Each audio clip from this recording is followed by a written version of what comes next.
Hello students, welcome to Oasis Eduzone where we bring to you your favorite daily newspaper analysis. তো আজি 28 June 2024 আমি এইখিনি topic চাম revision পাৰ্টত আমাৰ CBI আছে then tidbits of the day we will discuss about a mains and prelims fact in news. Okay, so let's start today's newspaper analysis. তো আজিৰ প্ৰথম এইটো আমাৰ পাৰ্ট অফ ৰিভিজন হয় CBI because CBI makes first arrest in NEET UG paper leak case. তো এইটো আমাৰ news হৈ গ'ল এক্সাম পাৰ্সপেক্টিভৰ পৰা আমি জানিব লাগে CBI অলপ বেসিক tidbits ঠিক আছে তো আমি CBI টো পাৰ্ট অফ ৰিভিজন अगेन তো CBI কি হয় is the domestic crime investigating agency of India ককচোন অপাৰেট এক্টৰ আন্ডাৰত হয় নে ফৰ্ম এক্টৰ আন্ডাৰত হৈছে মই যে কৈছিলো interrelate catchy point that is operate under Ministry of Personnel Public Grievances and Pension but forms under through Delhi Special Police Establishment Act 1946 form hoise actor dwara operate kore ministry underot okay originally set up to investigate bribery and governmental corruption kintu in 1965 it received expanded jurisdiction তেতিয়াৰ পৰা কি কৰে investigate breaches of central laws enforceable by government of India okay আগত bribery and government corruption investigate কৰা আছিল তাৰ পিছৰ পৰা আমাৰ government central laws or যিমান breach হয় যোনবোৰ হেবোৰো investigate কৰে এইবোৰ case okay and multi state organized crime multi agency or international cases also okay so বস্তু দুটা fact একে হয় then CBI is exempted from the provision of right to information act right to information আপুনি জানে obviously আমি last 3 দিন ক্লাছত এটো পঢ়িছো অলৰেডি যে আমাৰ কিবা যদি আমাৰো অথৰিটি থাকে as a citizen information to জানাৰ ওকে আমাৰ ৰাইট আছে বাট CBIৰ যোনটো ইনভেষ্টিগেশ্যন ৰিপৰ্ট হয় তাৰ আমি ওপৰত একো আমাৰ ইনফৰমেশন খুজিব আমি নোৱাৰো we don't have the right to information over CBI investigation report তো CBI is exempted from the provision of right to information act তো এইটো ফ্যাক্টটো মনত ৰাখিব তো হৈ গল CBI আমাৰ ওকে আমাৰ নেক্সট নিউজ যোনটো আছে সেইটো হয় এক্ট ইষ্ট পলিচি কিয় নিউজত বিকজ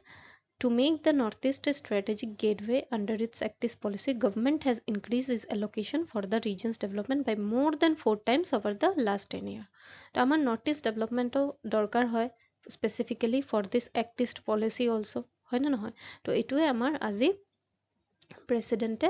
কৈ আছিলে লোকসভাত কাইলে জয়েন্ট সিটিং হৈছিল নহয় আমি যে লাষ্ট ডে নিউজত পঢ়িছিলো তেতিয়া it is one of the discussion তো এটোৰ মাজত আমি অলপ জানিব লাগে difference between act east and look East policy okay এটো মেইনছ পাৰ্সপেক্টিভ ইন্টাৰনেশ্যনেল পেপাৰত আপুনি কোট কৰিব পাৰিব আনসাৰত ওকে বাট প্ৰিলিমছতো আজিকালি কেতিয়াবা ষ্টেটমেন্ট কোৱেশ্চনটো আহে তো আমি জানিব দৰকাৰ হয় আমাৰ বিটো এক্ট ইষ্ট পলিচি এনাউন্স কেতিয়া হৈছিল নৱেম্বৰ 2014 আৰু লুক ইষ্ট পলিচিৰ আপগ্ৰেডেশন হয় ওকে লুক ইষ্ট পলিচিটো আগত চাইলো কি আছিলে In the pursuit, former Prime Minister of India P.V. Narasimha Rao launched Look East policy in 1992. Look at Act East policy 2014 and Look East policy 1992 to give a strategic push to India's engagement with the Southeast Asia region to bolster its standing as a regional power and counterweight to the strategic influence of People Republic of China. এই যে আপোনাৰ Southeast regionত আমাৰ India means কি আমাৰ India ধৰক ইটো আমাৰ India হয় ওকে তো যোনটো সাউথ ইটো সাউথ হয় দেন সাউথ ইষ্ট এৰিয়া গোটেইখিনি যোনটো আমাৰ সাউথ ইষ্ট এৰিয়া হয় তো এটোত আমি এই এৰিয়াটোক কি কল বুলি কওঁ যে চাইনাৰ যে ইনফ্লুয়েন্স আহি আছে হেতুক আমি যাতে কাউন্টাৰ কৰিব পাৰো তো we set up the Look East policy হয়নে নহয় মানে আপোনাৰ সিম্পল ভাষাত আপুনি যদি উইন্ডো আপোনাৰ ইষ্ট সাইডৰ উইন্ডোত বেছি আপোনাৰ এনিমি আছে বাট নট সো গুড ডিপ্লোমেটিক ৰিলেশনস वाले लोग है then we have to look out like in that direction only তো হেনকা সিম্পল ভাষাত মনত ৰাখিব তো it's the look east policy okay to bolster its standing regional power and counter with China's policy right তো look east policy কি হয়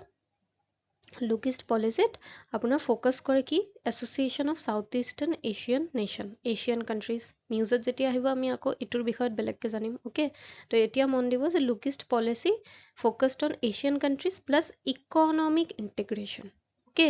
Asian countries and economic এইকাৰণে এইটোৰ ৰেজাল্ট কি হৈছিল যেতিয়া আমাৰ ইণ্ডিয়া লঞ্চ কৰিছিলে লুক ইষ্ট পলিচি 1992 তেতিয়া আমাৰ ট্ৰেড আছিলে উইথ দ্য এছিয়ান কান্ট্ৰিজ কিমান 2 billion আৰু যেতিয়া আমাৰ সাইন হল ফ্ৰী ট্ৰেড এগ্ৰিমেন্ট হল 2010 with Asian আমাৰ ট্ৰেড গ্ৰোন কিমান হল USD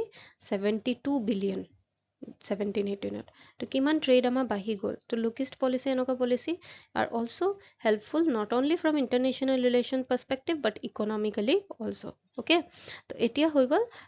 এটোৰে এটা পাৰ্ট যোনটো আপগ্ৰেডেশন হয় এক্টিষ্ট পলিসি এটো কিয় হৈছে এইমটো কি হয় to promote economic cooperation cultural ties developing a strategic relationship with countries in Indo-Pacific region with a proactive and pragmatic approach and thereby improving the economic development of northeastern region and which is the gateway to the Southeast Asia region obviously northeast region to eto area hoy to it is a gateway hoy na nohoy to ei karone etu hol Actist policy focus ki korise Asian countries economic integration. Asian countries economic integration same as Lookist. Additional ki hoy they also focused on East Asian countries and security cooperation. Mon dibo duta bostu extra East Asian countries and security cooperation. Okay, like these are only about economic integration and Asian Lookist. But Actistot ki ase economic integration ase Asiano ase but in addition to this East Asian countries and security cooperation right to examor karne henoka bostubur terms bur monot rakhi jabo okay then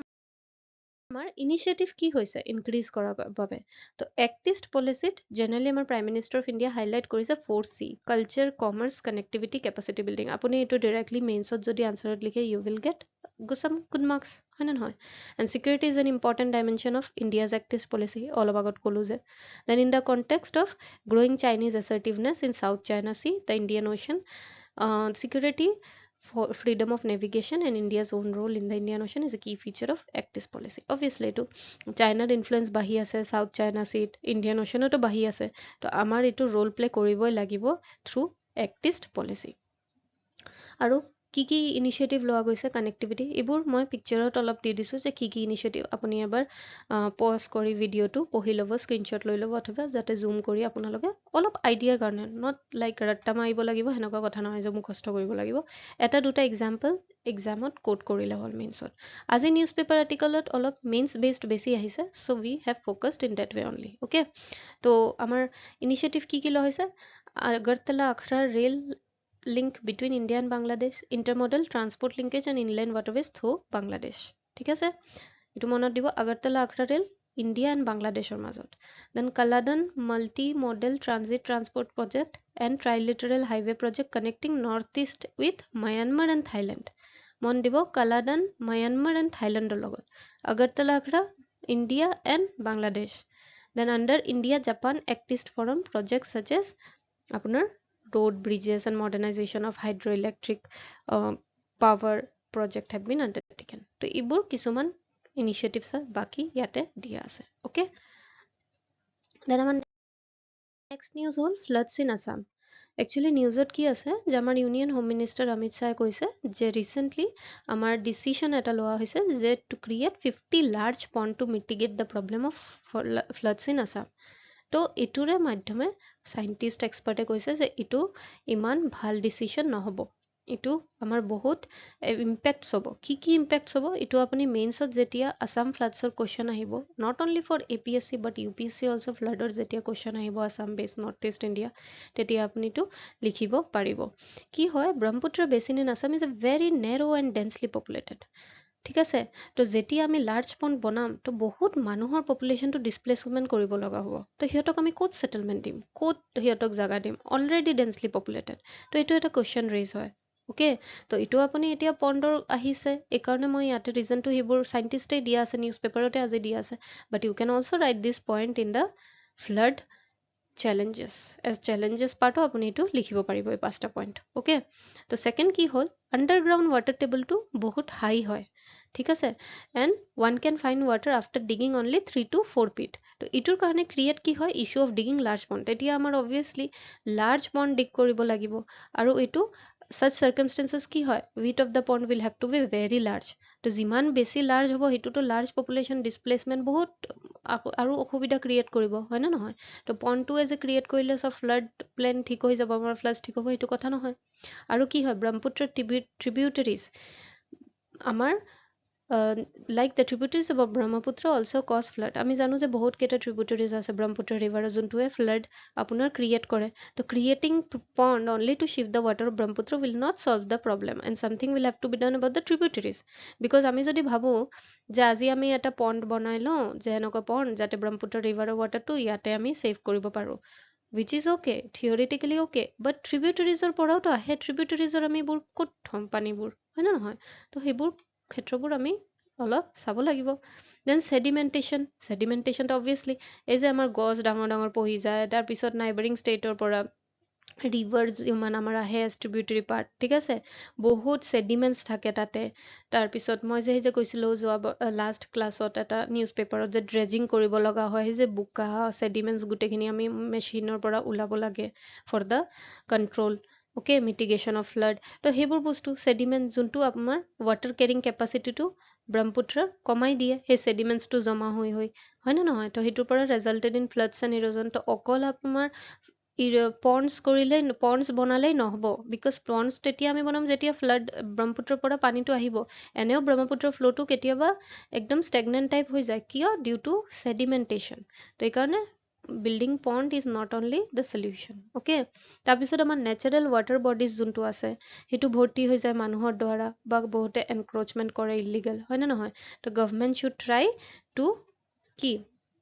protect the water bodies and evict the encroacher to deal with floods and waterlogging. তো এইখিনি বস্তু আপুনি মেইনছত ধুনীয়াকৈ যদি answer লিখে আপোনাৰ বহুত ভাল মাৰ্কস আহিব, okay, and these are given in today's newspaper only, so I have given you this. Also artificial flood in Dibrugarh leaves citizen fuming. Obviously artificial flood এই কাৰণে সোনকালে হৈ যায়, অলপ বৰষুণ দিলে পানী হৈ যায়, because improper drainage system,